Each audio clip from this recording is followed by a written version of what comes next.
Assalamualaikum warahmatullahi wabarakatuh. Bertemu lagi bersama saya Risma Nur Hakim di channel Millennial Citizenship.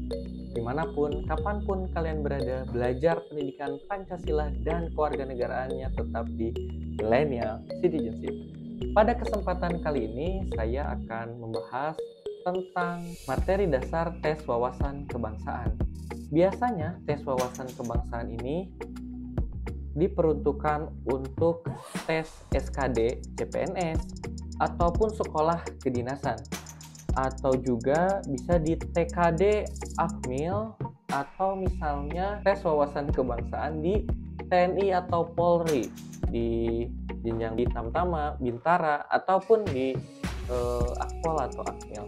Dimanapun itu, tapi di konten ini saya akan menjelaskan mengenai berbagai materi tentang wawasan kebangsaan, tapi materi dasarnya. Karena pada dasarnya di tes SKD ya, baik itu tes wawasan kebangsaannya atau di tes Wasbang di TNI Polri, dalam soal-soalnya itu sangat variatif begitu ya. Ada soal yang penalaran ya, ada soal yang kalau di TNI Polri saya lihat masih ada yang hafalan gitu ya. Kalau di SKD full penalaran analisa, tapi saya memahami bahwa soal-soal analisa, soal-soal penalaran itu juga harus didasari bagaimana teman-teman sobat milenial semuanya mengetahui materi dasar wawasan kebangsaannya begitu. Jadi kalau misalnya ada bingung teorinya dari mana nih, konsepnya dari mana nih. Nah, di channel Millennial Citizenship ini akan membahas materi-materi dasar, konsep-konsep dasar yang sering ada di tes wawasan kebangsaan. Ataupun juga teman-teman pelajar semua yang merasa bahwa materi ini cocok dengan yang dipelajari misalnya di sekolah ya, silahkan saja disimak baik-baik materinya.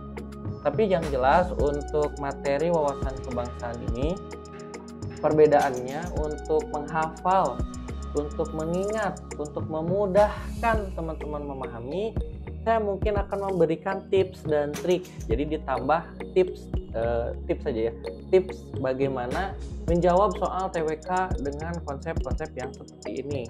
Misalnya apakah ada kata kuncinya, atau misalnya ada caranya biar lebih mudah memahami konsep-konsep yang biasanya di wawasan kebangsaan itu konsepnya abstrak. Oke, langsung saja karena terlalu banyak di opening, ya kita langsung saja mulai pada materi pertama. Ya, oke, materi ini adalah mengenai fungsi dan kedudukan Pancasila.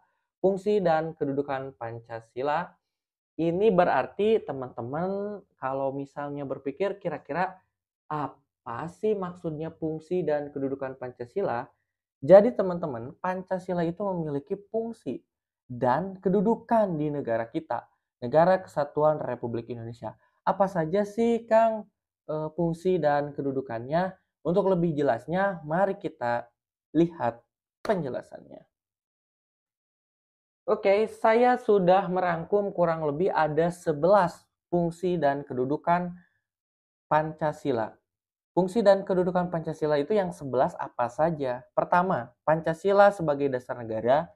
Yang kedua, Pancasila sebagai pandangan hidup. Yang ketiga, Pancasila sebagai ideologi bangsa. Yang keempat, Pancasila sebagai jiwa bangsa. Yang kelima, Pancasila sebagai sumber hukum. Yang keenam, Pancasila sebagai kepribadian bangsa. Yang ketujuh, Pancasila sebagai cita-cita bangsa. Yang kedelapan, Pancasila sebagai perjanjian luhur. Yang kesembilan, Pancasila sebagai falsafah hidup. Yang ke-10, Pancasila sebagai paradigma pembangunan. Yang ke-11, Pancasila sebagai sumber nilai. Dari fungsi dan kedudukan Pancasila itu ada kata kunci untuk memudahkan kita mengingat kembali ini konteksnya apa. Sehingga disebut Pancasila sebagai perjanjian luhur misalnya. Ini konteksnya apa sehingga bisa diklasifikasikan sebagai Pancasila sebagai ideologi negara misalnya. Ini konteksnya apa sehingga Pancasila dikatakan sebagai sumber dari segala sumber hukum misalnya. Nah, Itu bisa mudah dipahami dengan mengingat kata kuncinya. Tapi di konten ini saya akan menjelaskan secara keseluruhan. Kalaupun teman-teman nanti diberitahu kata kuncinya, tapi ya teman-teman juga di konten ini disarankan untuk memahami secara menyeluruh. Karena konten ini bukan hanya diperuntukkan untuk teman-teman yang mengikuti tes wawasan kebangsaan di instansi-instansi yang tadi saya sebutkan. Bisa juga teman-teman menggunakan ini untuk materi di sekolah. Kita mulai dari yang pertama, Pancasila sebagai dasar negara. Pancasila sebagai dasar negara, kita lihat dulu secara tekstualnya. Pancasila sebagai dasar negara dan pedoman dalam mengatur pemerintahan atau penyelenggaraan negara. Kalau Pancasila sebagai dasar negara, ini merujuk pada bagaimana Pancasila itu mengatur setiap lembaga negara, mengatur hubungan antara lembaga negara, mengatur juga bagaimana hubungan antara lembaga negara dan warga negara atau warga negara dengan warga negara. Tapi kalau konteksnya sebagai dasar dan pedoman dalam mengatur pemerintahan dan penyelenggaraan negara, berarti terfokus pada lembaga negara. Lembaga negara apa saja? Teman-teman masih ingat nggak lembaga negara itu apa saja? Oke, lembaga negara itu ada DPR, ada Presiden, ada MK, MK, MA, KY. Itu lembaga negara, MPR gitu ya. Nah, jadi mengatur semua lembaga negara. Dan lembaga negara itu yang menyelenggarakan pemerintahan. Nah, gitu konteksnya agar teman-teman paham yang disebut Pancasila sebagai dasar negara. Oke, next. Kemudian Pancasila sebagai pandangan hidup bangsa. Pancasila sebagai pandangan hidup bangsa. Pandangan hidup bangsa. Oke, Pancasila sebagai pandangan hidup bangsa secara tekstualnya kita lihat. Kristalisasi pengalaman hidup yang telah membentuk sikap, watak, perilaku, tata nilai moral, serta sebagai petunjuk arah semua kegiatan atau aktivitas hidup dalam berbagai bidang. Pancasila sebagai pandangan hidup ini juga istilah lainnya way of life. Jadi bagaimana Pancasila ini menjadi pandangan, pedoman, petunjuk arah, pegangan dalam setiap kehidupan aktivitas manusia, aktivitas warga negara. Ya, apapun profesinya warga negaranya, apapun latar belakangnya, nah tetap Pancasila sebagai petunjuk arah, pedoman, dan pegangan. Kemudian yang berikutnya Pancasila sebagai ideologi bangsa. Pancasila sebagai ideologi bangsa di mana Pancasila ini berperan sebagai pedoman sekaligus landasan manusia dalam berperilaku guna mencapai tujuan dan cita-cita bangsa Indonesia. Landasan berperilaku ya untuk mencapai cita-cita. Jadi berperilaku kita dalam kehidupan sehari-hari perilaku ya. Jadi yang mendasari gagasan kita, kemudian kita melakukan sesuatu, berperilaku, bersikap dalam kehidupan sehari-hari, itu sesuai dengan nilai-nilai Pancasila. Nah, itu fungsi Pancasila sebagai ideologi negara. Kemudian Pancasila sebagai jiwa bangsa. Jiwa itu kan di dalam ya. Jadi kalau di sini disebutkan Pancasila berperan sebagai nyawa, sumber pandangan hidup, ideologi bangsa, bahkan ciri khusus bangsa Indonesia. Jadi kalau sebagai nyawa itu, sebagai jiwa itu berarti ada dalam diri kita. Bagaimana itu ada dalam setiap warga negara Indonesia, menjadi nyawa bagi setiap warga negara Indonesia. Maksudnya ada dalam diri setiap warga negara Indonesia. Kemudian Pancasila sebagai sumber dari segala sumber hukum. Baik, apa yang dimaksud dengan Pancasila sebagai sumber dari segala sumber hukum? Pancasila sebagai sumber dari segala sumber hukum, maksudnya begini. Jadi, kalau kita lihat tata urutan hierarki peraturan perundang-undangan, itu bisa kita lihat tidak ada Pancasila. Betul, karena Pancasila bukan peraturan perundang-undangan, tapi Pancasila yang menjadi sumber dari segala sumber hukum itu. Ya, kalau misalnya kita berbicara konstitusi negara, secara tertulis itu adalah Undang-Undang Dasar Negara Republik Indonesia. Kemudian di bawahnya, di bawah Undang-Undang Dasar itu ada peraturan-peraturan lainnya. Ya, Undang-Undang Dasar, kemudian TAP MPR, undang-undang, dan lain sebagainya sampai paling bawah itu peraturan daerah. Nah, ada Pancasila kan? Nah, Pancasila itu jadi sumbernya, sumber dari segala sumber hukum. Wah, gitu ya. Tentu peraturan perundang-undangan yang di bawahnya ini tidak boleh bertentangan dengan Pancasila atau tidak boleh bertentangan dengan norma hukum yang ada di atasnya. Begitu. Kalau lebih jelasnya mah nanti ya, itu ada penjelasan lebih jelasnya. Baik, next. Pancasila sebagai kepribadian bangsa. Kepribadian. Ngomong kalau sobat milenial ditanya kepribadian itu apa sih? Gini lah. Kepribadian itu kan pasti berbeda-beda setiap orangnya, bener nggak? Misalnya orang kembar kepribadiannya sama nggak? Pasti beda kan? Nah, ini nih mempermudah.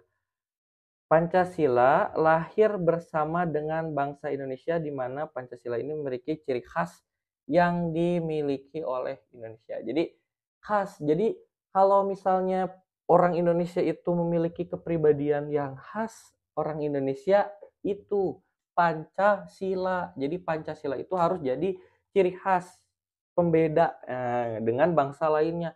Karena kita tinggal di negara dengan Pancasilanya, dengan ideologi Pancasilanya, berarti ya kita harus beda dengan negara lain. Maksudnya beda ini dalam arti hal-hal yang positif, gitu ya, pembeda dengan negara lainnya. Kemudian yang berikutnya, Pancasila sebagai cita-cita bangsa. Cita-cita teh apa ya? Tujuan. Oke, betul. Cita-cita itu adalah tujuan. Pancasila dijadikan sebagai cita-cita tujuan yang hendak dicapai bangsa Indonesia, yaitu masyarakat yang Pancasilais. Ya, Pancasila itu adalah tujuan. Bagaimana kita untuk mencapai sesuai dengan apa yang ada dalam sila-sila Pancasila itu. Tujuan. Kemudian Pancasila sebagai perjanjian luhur. Perjanjian. Nah, Pancasila digali dari sosial budaya bangsa Indonesia sendiri. Disepakati oleh seluruh rakyat Indonesia sebagai milik bangsa yang harus diamalkan serta dilestarikan. Jadi begitu, Pancasila ini adalah kesepakatan, konsensus, perjanjian, luhur. Jadi para pendiri negara, kita pada waktu itu kan, para pendiri negara, founding father kita itu adalah wakil kita pada saat itu, wakil rakyat Indonesia yang kemudian menyepakati Pancasila. Nah, jadi kan di sana ada perjanjian. Kenapa perjanjian luhur? Karena disepakati oleh para pendiri negara sebagai wakil masyarakat Indonesia pada saat itu. Pancasila adalah perjanjian. Perjanjian itu maknanya atau secara bahasa ya juga konsensus, kesepakatan, perjanjian. Kemudian Pancasila sebagai falsafah hidup. Pancasila merupakan sarana yang ampuh serta diyakini paling benar, adil, bijaksana, dan tepat bagi bangsa Indonesia untuk mempersatukan bangsa Indonesia. Jadi di sini poinnya itu persatuan ya, karena Pancasila adalah sarana ya yang diyakini paling benar, adil, bijaksana, dan kemudian ini berdampak pada bagaimana bangsa Indonesia bisa bersatu atau mempersatukan ya, sarana untuk mempersatukan bangsa Indonesia. Kemudian Pancasila sebagai paradigma pembangunan. Nilai dasar Pancasila secara normatif menjadi dasar kerangka acuan dan tolak ukur segenap aspek pembangunan nasional. Jadi bagaimana Pancasila ini menjadi tolak ukur, kerangka dalam pembangunan nasional. Jadi pembangunan nasional itu harus berdasar pada Pancasila, gitu ya. Membangun ini, tapi pembangunan itu bukan hanya infrastruktur ya, pembangunan sumber daya manusia, ya pembangunan manusia-manusia yang sesuai dengan tujuan nasional. Nah, itu juga adalah pembangunan nasional. Jadi harus sesuai dengan Pancasila. Kalau tidak, ya berarti tidak dijadikan paradigma pembangunan dong, gitu ya. Jadi Pancasila itu jadi kerangka. Jadi kalau mau membangun Indonesia, kerangkanya itu Pancasila. Dasarnya itu Pancasila, acuannya itu Pancasila, tolak ukurnya itu Pancasila. Gitu. Jadi kalau misalnya ada pembangunan, kok nggak mengindahkan nilai-nilai Pancasila? Nah, itu harus dilihat lagi ya. Apakah ada pelanggaran di sana? Nah, itu maksudnya menjadi kerangka atau tolak ukur dalam pembangunan gitu. Baik, kemudian Pancasila sebagai sumber nilai. Seluruh tatanan kehidupan masyarakat, bangsa, dan negara menggunakan Pancasila sebagai tolak ukur norma dan tolak ukur benar dan salah sikap, perbuatan, dan tingkah laku bangsa Indonesia. Nah, sumber nilai. Nilai. Nilai? Nilai itu apa sih? Ya, nilai itu sesuatu yang berharga. Itu namanya nilai. Pancasila sebagai sumber nilai berarti Pancasila menjadi menggunakan Pancasila sebagai tolak ukur norma, aturan, ya, benar dan salah sikap, perbuatan, tingkah laku bangsa Indonesia. Jadi benar salahnya itu ya tolak ukurnya Pancasila. Oke, selesai. Itu adalah penjelasan bagaimana fungsi dan kedudukan Pancasila. Jadi begini, kalau teman-teman ingin lebih memahami lebih dalam atau dari apa yang saya sampaikan, bagusnya sih ditulis. Apa yang kemudian tadi saya sampaikan, poin-poinnya ditulis, inti-intinya ditulis. Yang kemudian nanti teman-teman akan lebih mudah mengindikasikan, mengklasifikasikan. Oh, kalau ada soal begini maksudnya Pancasila sebagai apa? Kalau ada soal seperti ini Pancasila maksudnya sebagai apa? Nah itu kalau teman-teman ini lebih memahami.